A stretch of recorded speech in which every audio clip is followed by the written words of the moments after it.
Jana. I'm Ella. And I'm Princess. And we are the Unmuted Muted girl. Girls.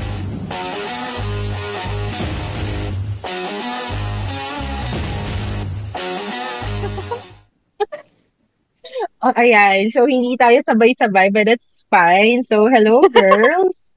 Hi. So, this is our very first episode. And of course, what we want to aim here, chikahan moments lang to. We want to share our experiences and siguro kung ano man yung mga kalokohan namin at mga kasyungaan sa buhay. Malay nyo, makarelate kayo. But yun, we want to podcast lang to share our thoughts. So yan. So for today, Ella will be our host. So go na girl. Kaya ano mo na yan. What's our topic for today? Thanks, Jana. So our topic for today, our Na-excite topic ako. for today is all about paano ba tayo ma-in love. So, ayun. Sana mapulot silang aral. Pwedeng good example, pwedeng bad example. That's what we're here for. So, ayan. Paano ba tayo ma-in love? So, first question is, what type Madam, nagkaroon of ako ng technical technical, That's part technically, of the show. That's Hindi ko part kayo of the naririnig. show. Because we're unmuted. oo. Hindi. Pero delikado yan, Princess, pag wala ka nang nakikita. Oh. Hala, Ayan. namigas So, siya. I have a technical difficulty lang si Princess. And siya kasi ang ating OFW princess ng Laguna City. Pero at least nakasmile siya. Frozen siya pero nakasmile siya. Mm. Yun. So, tuloy ko lang pa. Ikaw muna. Ikaw muna. Oh, sige, Sagutin sige. mo yung question mo. Kung sasagot. Okay. So, paano nga ba ako pag in love? So, parang dito explore natin, ano ba yung mga attachment styles natin? Ayan, bumalik na po siya na buhay po ang OFW princess ng Laguna City. So, May yan. napindot ako. Paano ba tayo ma-in love languages, attachment style, iyan. So, ako, very, sobrang unexpected. Parang, okay, very tropa. I always come from a very tropa mindset. Tapos hanggang sa, wala, it's just that I guess not just with the person I love, very giving. If not giving, din naman serving. So, pwede tayong papunta sa sa baklang may pa-rubber shoes na affordable. Basta yun, naman kaya ng budget. Parang simple things like, may nakita ako na feeling ko useful para sa kanya. So, definitely, bibilhan ko siya. Ganon. Tsaka very, clingy. Clingy in a sense na not personal because mga nakakalala sa akin, long distance for over a decade. So, it doesn't have to be like the presence itself physically. Basta laging may connection. Nakakausap ko lagi present. And I thank you. I feel like yun talagang connection should always be there. Kasi like ako, I think that's how I love as well. Gusto ko yung Mm-mm. nandun yung connection, hindi mawawala. There's a Mm-mm. communication and clinginess kahit siguro long distance, you can be clingy naman through Mm-mm. calls, 'di ba, video. So ayun, hindi pa naman ako parang dumating sa point na bibilan ko lahat. Pero gumagastos din naman po ang inyong lingkod. Gumagastos din naman. Pero yun, parang ganun yung feeling, I think, for some na talagang gusto mo lagi nandun yung connection and affection. Because yung spending din kasi, it's like finding a way to be more connected with that person. And at the same time, parang it's nice to see them happy. Oh, natatawa ako si Princess parang, Oh, Natatawa ako kasi parang nakikinig na lang ako sa inyong dalawa. Pero turn ko na ba? oo. oo. Ako, hindi kasi ako hindi kasi ako mabilis ma-in love talaga. Yung parang mabilis kasi ako ma-turn off. Tsaka kapag nagkaka-crush kasi ako sa isang lalaki, parang 1 week lang, tapos pag kinrush back ako, ayoko na, parang gano'n. Pero Mm. siguro, ano ba, siguro yung pinakaano, hindi, Wala, siguro ang isa ka Love nga ba lang brand pangalangan X. yan? Oo. ex. Si brand X. Wala naman akong ex, charot. Mga ka-MU siguro, gano'n. Okay, si Ano? MUX.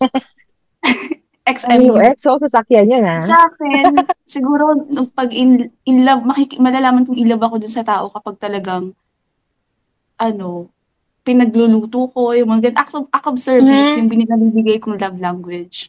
Tsaka quality time. Parang time to time kailangan mag-update, kahit mga nonsense na na nangyari sa buong maghapon ko kailangan i-update ko siya, gano'n. Hindi naman ako siguro sa age ko ngayon, parang bilang lang yung na-inlove talaga ako ng sobra. Anong niluto mo para kay person? Before kasi hindi pa naman ako masyadong marunong magluto, so prito-prito lang. So lately lang naman ako natututong magluto, siguro mga hotdog, itlog, mga kanton. Lately lang naman ako natutong magluto dahil kay YouTube. So, yun. So, ganun. Very, very personal. Tapos, connection. Acts of service, giving. Ayan. So, paano naman, ano naman yung pinaka nakakaloka na ginawa mo for the person that you love? Yung sobrang, yung sobrang naging balang mundo ng ibang tao na, ganun ka pala. Or ikaw din mismo sa sarili mo na nagulat ka na, nagawa ko yun. Yun. Oh my gosh. Parang ano, Oh my gosh, inom muna ako ng tubig. Check. si, Mapapainom si Princess, mapapainom ka talaga ng tubig dito. ako Oo, din. papainom ka Sponsored by. talaga. So, Princess, ikaw naman, ang Oo. mauna. Bakit Gusto mo i-bully yung agad bunso. ako? Ano ba? Ano ba yung pinakaano? Top of your mind lang, ano yung pinaka naisip mo na medyo uncharacteristic, parang hindi ako ata to, or nagulat ka na lang na ginawa mo yun para dun sa Siguro yung taong yun. pagka-clingy. Hindi ko before kasi nadidiri ako kapag talagang nakikipag-holding hands ka. So, siguro yun yung Yeah. 'pag in love ka, parang bulag ka na talaga na hindi mo namamalayan na, "Ay, nagagawa ko ng makipag-yabusan," gano'n. Tama. Say to that. So, ako hindi like, so strong yung personality ko. Parang pag dumidikit sa akin, eh, ano ba yan? Ganyan. Parang corny naman, ganun, ganun. Pero pag in love ka pala, wala. It will change you. Parang yung Mm-mm. feeling mo badoy sa iba, pag ikaw na yung gumawa, ay wala akong pakialam. Parang Mm. gano'n. Gagawin ko to. True. Ganong feeling. Minsan nga, Sabi ko, ayoko ng PDA. Ayoko ng oo, di PDA. ba? Pero Tapos pag nung hindi ako na yun na sa'yo walang pake. ginawa, oo. Tapos pag hindi sa'yo yun ginawa na, parang masakit Yung na sa'yo, samantalang dati galit na galit ka yung sa mga tipong before PDA. nagbi-brief pa ako na, "Ito ayoko ng ganito," yung PDA. Pero habang tumatagal, hindi ko namamalayan ako na pala yung nagpi-PDA minsan. Parang ako na yung Yeah. nakikipag-holding hands sa public, mga gano'n. Or Parang sometimes ikaw you're na yung waiting nag-reach for that out. person to do it. 'Di ba? Na Oo. parang, "Ay, sana holding hands niya ako, ganyan. Kung ano yung mga nakikita mo before sa mga tao na ayaw mo, parang hinihintay mong gawin sa'yo. Like, uy, sana Mm. akbayan niya ako. Ganon. So, ikaw, Yeah, Jana, so, ikaw yung nagwe-wait na gawin sa'yo or ikaw yung, or unconsciously na-realize mo, ay, ginagawa ko na siya. PPDA na rin ako ay, ganun. Or inaantay mo. inaantay. Medyo mataas ang pride ko, pero later on, natutunan ko na rin namang magpakumbaba. So, but previously, yes. Inaantay Waiting mo. talaga ako. Oo, waiting ako na sana gawin niya yon. Or pag may nakikita ko, naglalakad kami, ganyan. Tapos, may nakasabay kaming magka-holding hands, ganyan. Parang sana, ano rin niya ako, ganyan. Pero kasi, ang hirap sa situation mo, like sa situation natin, like if we already stated yung boundaries natin, na sinabi natin, ayaw ko ng ganito, tapos maya-maya Mm. maiinggit ka pala sa iba. So, parang tapos Mm. hindi mo masabi. So, parang for me, yon binabaan ko na lang yung pride ko at ako na talaga yung dumakma. Charot. Ikaw, Princess, ikaw yung nag-a-actor, ikaw yung nag-aantay na gawin sa'yo. Kumbaga parang ano, strong independent woman. Kumbaga, Mm. parang katulad ng kay Madam Jana na ang taas ng pride ko, kailangan talaga no holding hands, ganito ganyan. Tapos, dahil gusto mo nga yung tao, parang okay lang sa'yo makipag-holding hands nga in public. Tapos mararamdaman mo na, alam mo, parang kinukuryente ka. Kasi nga kinikilig ka. Mm. Ay, Ayun, yun nga ganong feelings. Na parang nakukuryente ako na natutuwa ako na, um, natutuwa ako na magkahawak kami ng kamay habang naglalakad, mga ganun, nagkukwentuhan. So, yun. Parang organically, parang bigla na lang didikit din yung mm, kamay, gano'n. Hindi mo na Ganun. As in, mafe-feel. just Feeling like ko, in the movie. ayoko na nagpipidi ano ba to, parang get a room, ganong feeling. Pero nung ako na, parang kay Princess, medyo organic siya na parang, kusa na lang, basta nagdikit yung kamay. Although nung una ako yung nag-aantay nga, nag-aantay ako na siya yung mag-first move kasi mindset na dalagang Pilipina. Pero once na you've been there na, ay, ang sarap pala ng feeling holding hands, gano'n. So, parang gano'n, wala na akong pake. Tapos dahil nga LDR, so, wala akong pakibalala. Ngayon ko lang nakasama to, ganong feeling. Do you feel like parang medyo, na-feel niya na medyo uncharacteristic yun for you, na nagulat na lang kayo na, ay, ganito pala ako. Parang may mga personality na lumalabas out of you being in love.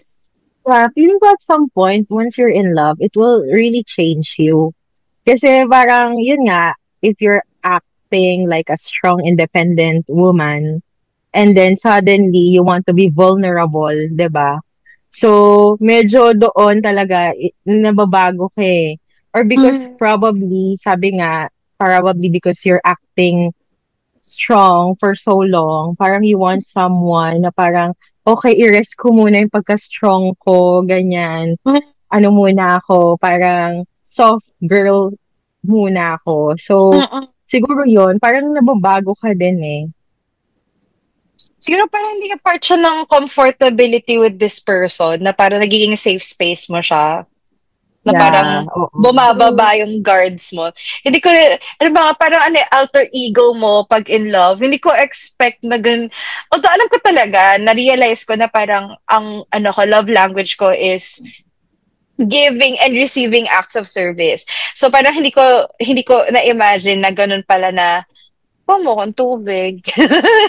Mga Ano? ganon. Nalilibig ka bigla. Mo Like kong parang, tubig. I'm oo. Iba, tired. tangi. Charot. I'm so green. So, I'm tired. Pwedeng or pagka strong independent woman, sanay ka na ikaw yung bumibili ng things for yourself, pero biglang, gusto ko ng milk tea. Tapos mag-aantay ka, Correct. bibilihin mo ba ako? It's very uncharacteristic of you, pero parang, biglang lumalabas siya. And it's also different from how you are being in love, na you want to give. There's a part of you that you let yourself receive. Kahit na ikaw yung sanay ka na nagbibigay, parang strong independent woman, yun yung parang feeling ko something that all three of us have in common, na parang mga breadwinners. Tapos ngayon, we let ourselves down. Tapos parang nandun yung mga surprises sa atin na parang, ganito pala ako. Kaya ko palang gawin to. Ayun. So, ando na tayo on who we are, what we do, and the surprises of being in love. Mga bagay na ayaw mong gawin, pero nagawa mo dahil in love ka. Di ko alam kung mga bagay na ayaw mong gawin. Pero also siguro personality ko, kahit galit ako, natatawa ako. Hindi ko kayang manatiling galit. Lalo na, halimbawa, kasi yung partner ko, sobrang mellow niya na person. Pag nag-aaway kami, mag-aano lang siya, mag-hover around lang siya sa akin. Paparamdam lang siya na nandyan siya. Eh ako gusto ko mag-emote, gusto ko magalit. Tapos kung sunod lang sunod sa'yo, natatawa ako. As in talagang one time galit ako, natawanan ko siya. Sabi ko, parang anino, dikit-dikit. Teka lang, gusto ko umiyak, gusto ko magdrama, pero natatawa ako. So yun, parang hindi ko pa gustong magpatawad. Gusto ko pang magdrama. Pero kasi nandyan lang siya, tapos wala, ang bait kasi. Oo, yung demonyo sa aming dalawa. Ang bait kasi kaya parang, sige na nga, okay na, sige na, bili mo na lang akong Mm. pagkain, goods na ako. So kayo, ano yung mga hindi nyo usually ginagawa or ayaw ninyo, tapos nagagawa nyo ngayon? Ako yung mag-sorry. Diba? Kasi Di hindi ba? ako, oo, hindi ako apologetic. Hindi rin ako nagsusorry. Pero, minsan, or siguro din yung parang mag-accept din ng sorry. Kasi Mm, parang ang hirap eh. Ang hirap magbigay ng sorry and mag-accept din ng sorry. Pero it's because, yun nga, you love the person, then you accepted it. Kumbaga, nilunok mo na nga yung pride mo. I think mm. yun yung talagang parang, oh ba to? Bakit sa ibang tao nga eh, 'di ba? Nagagawa kong dedmahin eh. Bakit dito sa taong to hindi ko kaya? Bakit ina-accept ko? So, parang ganun. Pero at the end of the day, gusto mo talaga na ma-resolve at ma-resolve din kung ano yung meron kayo. Kasi, you want to be with the person. Yung, Right, oo. masama pa yung loob ko. Gusto ko pa magalit, pero wala. Andyan na siya. Gusto ko Mm-mm. maayos. Okay. Si Princess. Ako ba, parang nahihirapan akong i-share or mag-share kasi iniisip ko kanina pa kung ano ba yung mga ayaw ko na kung ano yung mga ayaw ko pero nagagawa ko. Tama ba? Or nagawa mo because of it. Nagawa ko. Siguro ano ba? Nawala siya. Ay, Kinuha ko ng background. sorry.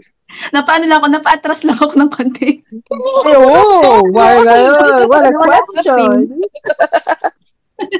Ganun pala yung dapat gawin na kapag ayaw sagutin yung tanong.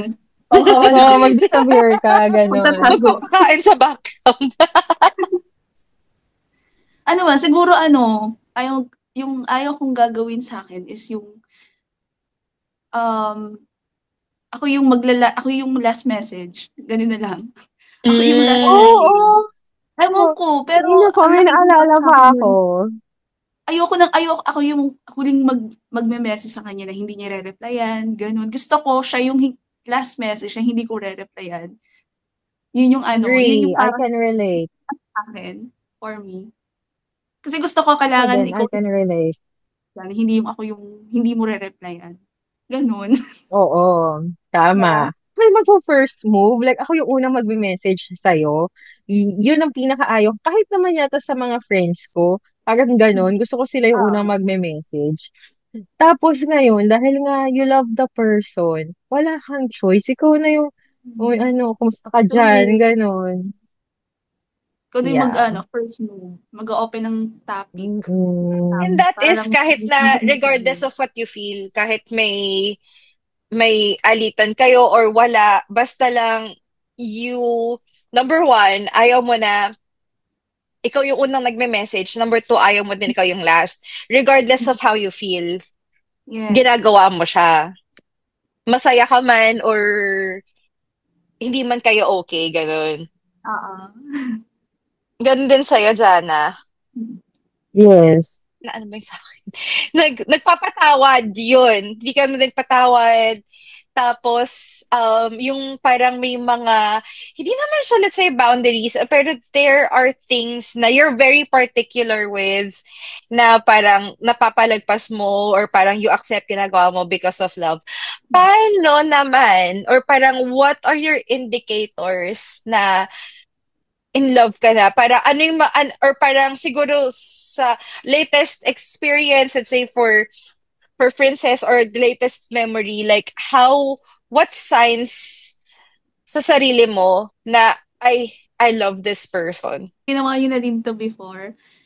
Sa Nag-flames. Facebook. Ano ginawa mo sa Siguro Facebook? sa Facebook pa rin 'no, Ano, siguro kasi nauuso naman yung ano, 'di ba, yung yung selected Only lang yung mga makikita ano? ng Gosh, parang nagawa ko na yan. Parang alam ko na yan. Wait, ano tipong yun? Ano yun? pag hindi kayo nag-uusap, gusto ko laging nagpapapansin, magma-my day ako ng Ah, mga kung ano-ano, Pero sa pero sa kanya kanya lang, lang. siya lang yung viewer. Hala, Parang nagawa ko na rin yan. naku sana walang hindi naman 'to sa isang nagawa ko din naman 'to sa lahat, baka kasi isipin nung iba na makakapanood nito, siya yun, 'di ba? Nagawa ko na rin naman 'to sa lahat, hindi lang sa oo. relationship. Even sa mga friends na gusto ko makita 'to, siya lang yung viewer na siya lang yung Ito sineselect ko naman na sa viewer. ano lang, Tapos sa kapag isang na-view tao na, lang. dine-delete ko na yung my day ko. Hindi naman nila makikita na sila lang yung nakaka-view nung story mo, 'di Yeah. ba? Or ng My Actually, Day. meron ng So, option wala ngayon sa silang ano clue. May actually icon na meron ng kasi. oo, may nakikita na ngayon sa ano yun, sa Facebook, kapag naka-ano lang siya, yung naka-public or Selected people, naka-friends, nakikita na oo. siya pero sometimes Hmm. hindi ko rin Pag mapapansin. public, naka-ano siya, yung parang Parang globe. Yung ano, Hmm. parang ganun, yung ano niya. ta's kapag Dalawang naka-ano setting lang lang, kasi ako. custom, 'pag naka-custom yung parang may ano siya, may pen, yung Ah. Oo. gano'n, ayun. So, parang sabi ko, "Hala, ano ba 'to, sign na parang for me, in love ako dito sa taong 'to kasi nag-aano ako ng attention sa kanya. Parang nagpapapansin Mm. ako lagi sa kanya. Gusto ko mapapansin niya ako lagi at gusto kong i-make sure na napapansin niya ako through that Mm. story sa Facebook." So, Effective yun. naman. Effective kasi seconds pa lang na nandiyan na siya, charot. At 'pag nakita mong seconds pa lang nandiyan na siya, matutuwa talaga ako ng sobra. Kasi madi-delete ko agad-agad yung yung story ko. So, yun. Ebidensya. Hala, wag naman sana mag-assume 'no, yung mga kapanood nito. Charot. Oo nga. And kasi kaya nga sinabi ko, hindi naman nila makikita na sila lang eh. Oo, true. Mm. How about you, Jana? Ayan. Maliban sa ano, pag-share ng story na para sa isang tao lang. Yun nga, tanga ka. Parang gano'n. Parang ako siguro kahit anong sabihin ng mga friends ko. Alam mo yan, Mm. mga advice. Ano lang, gusto ko lang nakausap. Parang gano'n. Pero sige, gano'n pa rin. Susundin ko pa rin yung gusto ko. So yun, siguro yung ano, na tanga. Tanga talaga. Tsaka love is blind. Ay, wag na True. nga yun. Baka sino pa makapanood nito? Hindi naman ako usually ganito. Hindi to yung usual ko. But it's here, so. Correct. Tsaka parang tanggap mo lahat sa kanya. 'Di ba? Mm. Ganun pag Kahit kahit na anong sabihin ng iba, tanggap mo. Na true. parang feeling mo, siya yung talagang Perfect. pinaka, oo, perfect na tao Ah, sa buong talaga? mundo. Ganon. Hala, oo nga 'no. Hindi ko naisip 'yan. Naano ko na din 'yan before, kung ano-ano yung mga kinukuwento ko sa mga friends ko. Pero kung ano yung Oo. ina-advice sa'kin hindi ko ina-absorb. Parang, wala 'yan, ako 'to. Parang susundin ko pa rin yung puso ko. Parang Correct. Gusto mo gano'n. lang pala ng kausap. Ganon. Pero at the Mm. end of the day, Ikaw wala. pa rin yung Susundin mo pa rin. Correct. Dun ka pa rin. Oo. pero totoo yung yung nafi-feel mo sa heart mo, sa naiisip mo. Kasi minsan, sinasabi ng isip ko, mali 'to, red flag 'tong taong 'to. Pero sa puso mo, hindi, mahal ko talaga, parang gano'n. Oo, So yeah. yun, talagang yun nga, love is blind. Na-realize mo na ano ka, ang sign mo na mahal mo talaga is ano, na nako-color blind ka. Hindi mo nakikita ang red flags. True, Correct. Oo, walang true. red. Totoo, walang red sa love. Oh, It's all walang green. red sa love. Oh, siguro parang, parang just, just love. Just love. And whatever you're feeling now, I mean, just give your all. Kasi parang a friend once said sa akin na parang, if in love ka, parang, sige lang, hayaan mo lang maubos ka. Kasi mauubos ka din eh. Hindi naman Correct. yan unlimited eh. So, kumbaga, you just cherish what you have and just Mm. give your all. And Mm. then, pag naubos ka, yun na talaga yun. Hmm. Mm. At saka siguro isa din sa natutunan ko din about love, na parang minsan gusto nang alisin sa'yo ni God yung taong yon, pero ayaw mo pumayag. So, ang gagawin ni God is masasaktan ka at masasaktan ka. Hindi ka naman niya sasaktan, I mean. Parang masasaktan ka kasi nga pinipilit na niyang alisin, pero ayaw mo pa din, kaya ka na-hurt. Mm. So, yun. That's the reason why you're hurting. Pero kung you let yung God's will, then mawawala yung hurt. Smooth Well, lang it's lahat. easy said. Well, it's easy said than done. Kasi kahit True. naman ako, I'm in that situation na feeling ko ganyan. Pero siguro yun din, pero totoo yun yung realization ko na kung nasasaktan ka ngayon, it's because you're not letting parang God do His work. Parang ganun. Pipilit mo Mm. kasi. 'Di ba, Princess? Bilang ano ka dyan? Si Princess ang ating relihiyosa OFW. Charot. Siguro yun, to piggyback dun kay Jana, na parang at the end of the day kasi at least wala kang regrets. You give everything that you have. Yes. Talagang, Yes. hindi, ang sige, maubos ka. Kung maubos ka, then what? You can have at least parang na-realize mo na binigay mo lahat, wala kang regrets. And, ibig sabihin, ano ka lang talaga. And then that's your signal to parang, okay, siguro dahil naubos na ako, let go so I can refill myself. Refill Yeah. yourself. Ganun. Yarn. So, very nice. Very nice. May sasabihin pa yata si Princess. Ano yon? Hindi, sa akin naman, since hindi naman ako laging nai-inlove, kumbaga parang kahit kumbaga parang ano, minsan ako ma-inlove ng sobra. Sa akin siguro ang natutunan ko sa love, ipakita mo lang kumbaga 'wag mong limitahan yung sarili mong ma-inlove. Kung mahal mo yung tao, pakita mo lang ng pakita. Pero siyempre alam mo din dapat yung ano, yung yung hangganan. Kumbaga parang siyempre Mm. kapag alam mong binigay mo lahat ng love, ng effort dun sa taong yun, aasahan mo dapat na may kapalit yun and dapat ready ka dun. So yun, kasi ang sabi nga nila, ang love daw, meron talaga yung kakambal na ano, na sakit sa puso. Kumbaga parang Aww. so yun, at least binigay mo, pinakita mo lahat, nag-effort ka, and wala kang regrets. So yun. Sabi nga Lahat ng the script, yan, it doesn't break even din kasi. So at parang lahat may ng, other person na may love more. yun nga, naniniwala ako na kung para sa'yo. Mm, At lahat smooth true. yan. Yeah. Smooth lahat. I think that's Yung, I think that's the perfect ending for this, I know, for this podcast, 'di ba? Kung para sa'yo, para Para sa'yo. sa'yo. Totoo. yes. Hindi mo kailangang ipaglaban. Charot. Kasi bibigay naman, Ipilit. ayun. Ayun yung ano, for me. Yun ang words of wisdom for the day. Ayan. So, 'di ba? Ang mga loka-loka. All right, that's for us, guys. And I hope you liked today's conversation. We have more to come. And follow us Thank for you. more. We'll see you soon. Bye.